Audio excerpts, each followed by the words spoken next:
Fala, meu amigo, minha amiga, seja muito bem-vindo ao nosso último editorial do dia. O tema que eu quero conversar com você é manifestação. Pois é, o senador Marcos Ponte aderiu a uma manifestação que vai acontecer agora, no dia 14 de julho, que está sendo organizada ali pelo Marco Antônio Costa.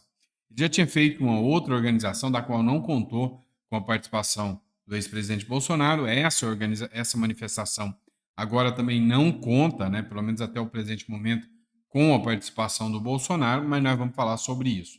O vídeo que ele publicou é esse, e ele escreveu assim: urgente. O senador Marcos Pontes convoca todos para a manifestação que ocorrerá no dia 14/7 em São Paulo, às 14 horas, em frente ao MASP, e em Belo Horizonte, às 10 horas, na Praça da Liberdade. Vamos lá, presta atenção na convocação do Marcos Pontes. Não desista, vamos participar das manifestações, o povo tem direito de manifestar. Dia 14, às 2 horas da tarde, na Avenida Paulista, e às 10 horas da manhã, na Praça da Liberdade, em Belo Horizonte. A gente está fazendo uma grande mobilização da sociedade civil, do povo, contra a censura, pela liberdade de expressão, e a gente está trabalhando bastante nisso. E o senador Marcos Pontes tem um recado para passar para vocês. Gente, é o seguinte, aqui em Brasília, quando você olha a Praça dos Três Poderes, foi muito bem desenhada. Você tem o Planalto representando o Executivo, lá com o presidente. Você tem o Congresso aqui, com os senadores, deputados eleitos pelo povo. E tem lá o Supremo representando o Judiciário, certo? Mas no meio dessa praça tem uma bandeira muito alta, um mastro muito alto, com uma bandeira enorme lá, representando o seguinte: isso aqui é uma democracia. E nós precisamos forçar que isso permaneça uma democracia, não um autoritarismo disfarçado de democracia. Significa que quem tem o poder é o povo. Primeiro artigo da Constituição, parágrafo único. Todo poder emana do povo, que o exerce através dos seus representantes ou de forma direta. Significa liberdade de expressão, significa liberdade de imprensa, significa liberdade de religião. E isso precisa de ser defendido, porque quando a gente perde a liberdade, a gente perde tudo que vem com isso do nosso país. A gente perde a vida, basicamente. Então, não desista. Vamos participar das manifestações. O povo tem direito de manifestar, é o povo que manda em todo mundo aqui. É tudo funcionário público, funcionário do público. Mantém isso em mente, né? Não independente de quem está aqui, todo mundo vai passar. Mas a bandeira lá com a democracia tem que permanecer. Isso aí. Obrigado pelo apoio, senador. Tá. Obrigado pela força.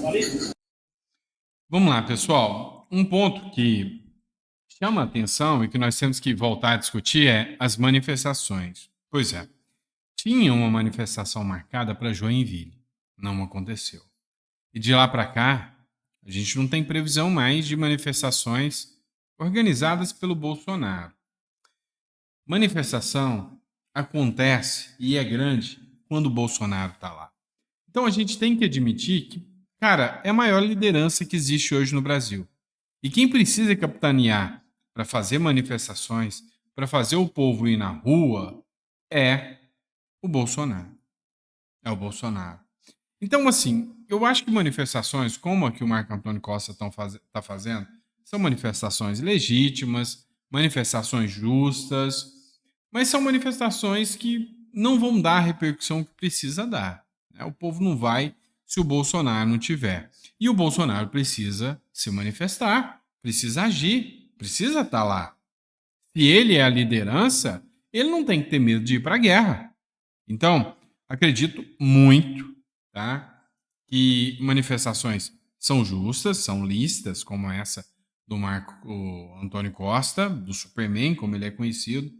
Mas, cara, Bolsonaro precisa articular uma manifestação. Teria a manifestação lá em Joinville, não teve, remarcaram por causa das enchentes do Rio Grande do Sul, mas está na hora de remarcar. Está passando da hora, está passando o tempo, e a direita precisa manter e mostrar sua força, principalmente porque eleições estão chegando perto, então precisa de uma mobilização muito grande da direita, que a esquerda não está deixando a coisa barata, não. Vamos lá, outra matéria, do R7, tá? Sempre citando a fonte para vocês, Record R7. O STF decide manter prisão de 5 investigados por espionagem na ABIN. Pois é, depois de matérias questionando o fato de que a própria Procuradoria-Geral da República questionou, né, o pedido de prisão, falando que não era racional, lógico o pedido de prisão, o ministro do Supremo Tribunal Federal, Alexandre de Moraes, ele submeteu ao STF, que depois da audiência de custódia manteve as prisões. Ou seja, a impressão que você tem é que todas as decisões do Alexandre de Moraes são intocáveis, mesmo que violem o parecer do Procurador-Geral da República, mesmo que o Ministério Público, que é o dono da ação penal, não queira dessa forma. Então, foi desrespeitado através da audiência de custódia, né, o direito dessas pessoas que estão aí sendo alvo dessas ações. Vamos lá, matéria importante agora, Gazeta Brasil. Lembra do caso que a gente falou para vocês que a AMBA, empresa dos irmãos Batista, havia adquirido uma termoelétricas, né? Um negócio que era totalmente inviável, depois de uma medida provisória do Lula, se tornou viável. E tem um cheiro muito estranho essa situação. Mais um, né, do governo Lula que tem uma característica muito estranha. Pois é, o que acontece é o seguinte. O Tribunal de Contas da União resolveu abrir um processo que pode levar à suspensão desse acordo bilionário entre o governo Lula e a empresa dos irmãos Batista. É o que trata aqui a matéria da Gazeta do Povo. Na manhã de sexta-feira, hoje de manhã, o Tribunal de Contas abriu um processo questionando, né, essa negociação, inclusive mencionando a questão da medida provisória que foi divulgada pelo Lula, né, que foi publicada pelo Lula, que só serviu para beneficiar os irmãos Batista e ferrou até com os consumidores. Então, o Ministério Público, o Tribunal de Contas, quer a investigação sobre o caso. Vamos lá. O Deltan Dallagnol está fazendo uma articulação sobre a caixa preta do STF e os presos do 8 de janeiro, que permanecem presos, inclusive, sem uma denúncia. Ele fez um comparativo, né, entre o Supremo Tribunal Federal, ou seja, as decisões do ministro Alexandre de Moraes, contra a Lava Jato. E aí ele questionou o seguinte: quem realmente cometeu ilegalidades? Prisões preventivas sem denúncia. Quantidade de presos sem denúncia no prazo legal pelo STF, 32 pessoas. Quantidade de presos sem denúncia no prazo legal na Lava Jato, 0. Ninguém. Ou seja, para aqueles que discursavam que a Lava Jato cometeu arbitrariedades, olhem esses números. 32 pessoas presas há mais de ano sem denúncia no STF. Já a Lava Jato não cometeu isso. Prisões preventivas por mais de um ano sem denúncia. Quantidade de pessoas que ficaram ou estão presas sem denúncia pelo STF há mais de um ano. 6, que é o Gilberto Ferreira, o Marco de Araújo, a Eliane de Jesus, o Coronel Naime, a Débora Rodrigues, o Jackson Rangel. Esses são apenas os casos conhecidos, fora os outros, né? Quantidade de pessoas que ficaram presas sem denúncia na Lava Jato por mais de um ano. 0. Ninguém. Taxas de declarações homologadas com réu presos, que Gilmar Mendes chama de tortura, ou seja, as declarações, né? Percentual de delações homologadas por Alexandre de Moraes com réu preso. 100% das homologações foram com os réus presos. Já na Lava Jato, foram 20% dos réus já presos. A maioria, 80% dos réus não estavam presos. E o próprio Gilmar Mendes falou que era um método de tortura utilizado pela Lava Jato. E se era um método de tortura pela Lava Jato, explique então por que o STF não é, né? O STF acusa a Lava Jato do que ela não fez e do que ele próprio, o STF, faz. É o que deixa aqui o Deltan Dallagnol de indignação. E é assustador. Outra questão que a gente vê, assim, que assusta também, é a violência contra candidatos de direita. No Ceará, foi a última Fortaleza, foi o último questionamento, né, sobre violência, porque candidatos a vereadores estão simplesmente sendo brutalmente assassinados. Ninguém fala disso, nem o partido, o PL está pouco se importando com isso, né? Diferente do discurso que a esquerda sempre utilizou no caso Marielle, aqui não utilizou. Matou os candidatos do PL lá de Fortaleza, no Ceará, tá tudo bem, deixa, não tem nada, nem o PL se manifesta, a imprensa nem falou sobre isso. Agora, um outro caso aconteceu, né? Foi um momento de pânico que marcou uma reunião de pré-campanha da pré-candidata a prefeita, lá a Penha Bernardes, lá no Rio de Janeiro, em Araruama, tá? Lá no Rio de Janeiro. Olha só o relato dela aqui sobre os momentos de terror. Pessoal, estamos aqui no bairro Areal, no meio da nossa reunião, e acabou de acontecer uma coisa que eu preciso compartilhar com todos vocês. Quando eu iniciei minha fala, né, aqui tem aproximadamente umas 400 pessoas, e simplesmente nós tivemos que parar a reunião, onde chegou pessoas armadas de moto, deram mais de 10 tiros para cima e pedindo para parar a qualquer custo. Eu chego aqui, nesse momento, nós estamos aqui acuados dentro de uma sala, entramos aqui protegendo as crianças, para vocês verem o nível da política suja que hoje impera em nossa cidade. O coronelismo, a ditadura, e onde pelo poder eles são capazes de chegar no local e não respeitando nem aqui. Aqui tem famílias de bem, aqui tem crianças. Aqui nós estamos discutindo o futuro da nossa querida e amada Araruama.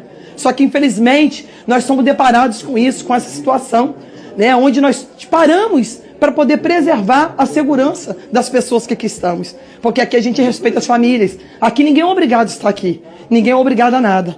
E é por isso que eu falo todos os dias. Eu preciso unicamente da força de Deus e do povo de Araruama. Nós precisamos mudar esse cenário. Porque a gente precisa acabar com isso. E eles sabem, e o desespero é tão grande por saber que hoje nós somos a maioria em querer mudar o cenário de Araruama, que nós somos surpreendidos dessa forma. Pessoas apavoradas, correndo, crianças, mães chorando, caindo em cima uma da outra, para poder acolher e se proteger, para poder não acontecer o pior. Estamos parando em respeito à nossa população.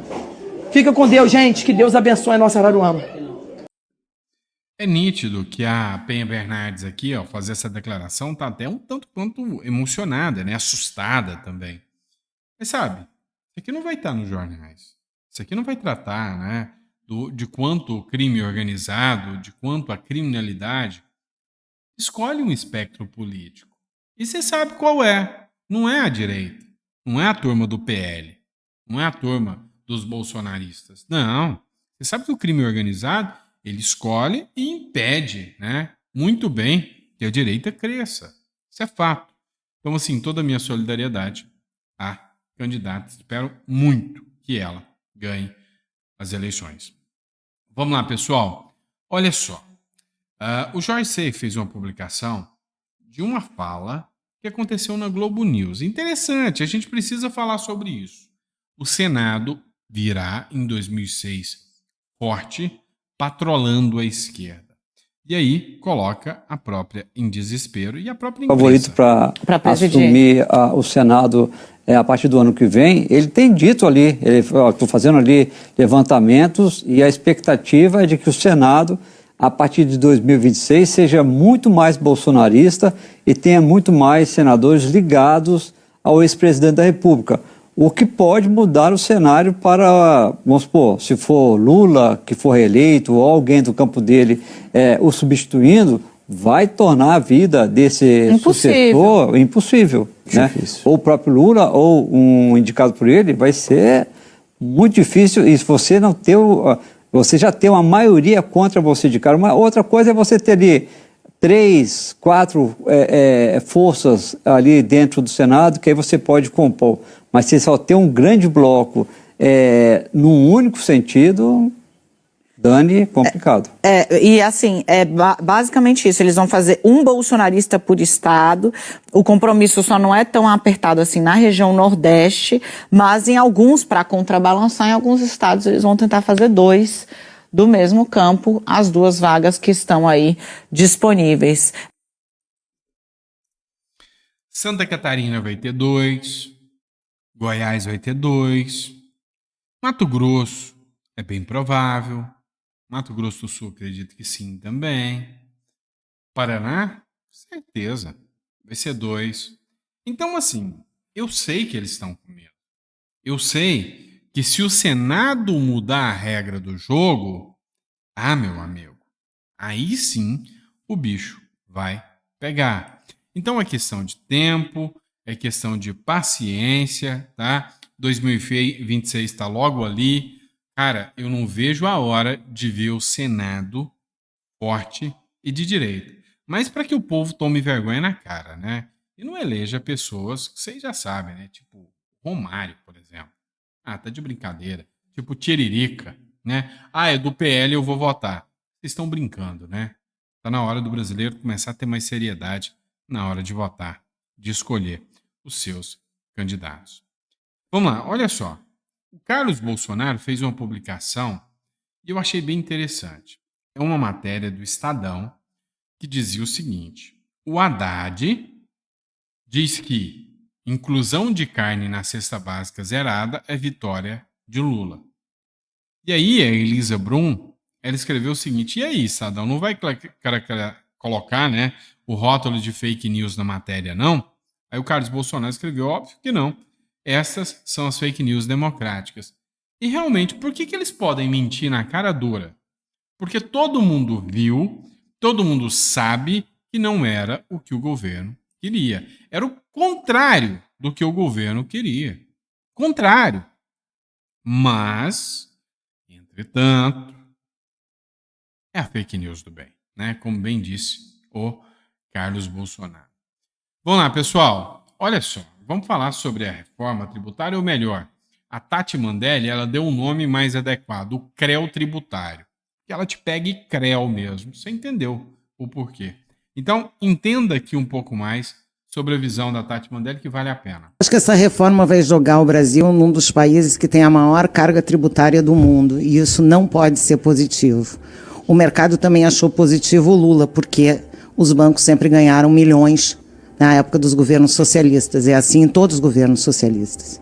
Então o mercado são quantas pessoas? 80 pessoas, talvez, contra milhões de empresários, principalmente do setor de serviços, que vão ter nessa reforma um impacto imenso. Eu realmente acho que isso é uma temeridade. Essa reforma tributária vem para aumentar os impostos no Brasil, porque eles não conseguem fazer o dever de casa, que é diminuir a despesa. Então, conforme eu disse, é uma reforma tributária que não pode ser bem vista pelo brasileiro, porque ela vai tirar dinheiro do bolso do trabalhador e colocar dinheiro nessa classe política, que não faz outra coisa a não ser desperdiçar o nosso dinheiro em programas que não servem para nada. Eu acho que essa reforma vai jogar... Vamos lá. O que eu penso sobre isso? Duas situações, duas questões. A gente está vivendo o caos. Vai piorar. Manifestações são necessárias. Só tem uma pessoa que tem o potencial de convocar essas manifestações. As manifestações, entenda, elas têm que começar por uma pauta. Você lembra do Não é por 20 centavos? As manifestações do Brasil contra a esquerda nasceram até da própria esquerda. Não é pelos 20 centavos. É pelos abusos que aconteciam. E tem que ter pauta. Ah, pelo impeachment do ministro tal. Não. Ah, por tal coisa. Não. É pelo aumento do preço do combustível. Aí sim. O aumento do preço do pão, do alimento. Isso sim é pauta. Contra a reforma tributária, que é a maior do mundo, isso sim é manifestação. Contra o aumento do preço dos combustíveis, isso sim é manifestação. O brasileiro médio, ele às vezes não entende o que é necessário, o que é liberdade. Meu amigo, você não tem liberdade se você não tem nem o que comer em casa. Mas ele entende que se ele não der conta de pagar os impostos, ele simplesmente não come. Então o que a Tati Mandelli falou aqui foi perfeito, sabe? Foi cirúrgico. É isso.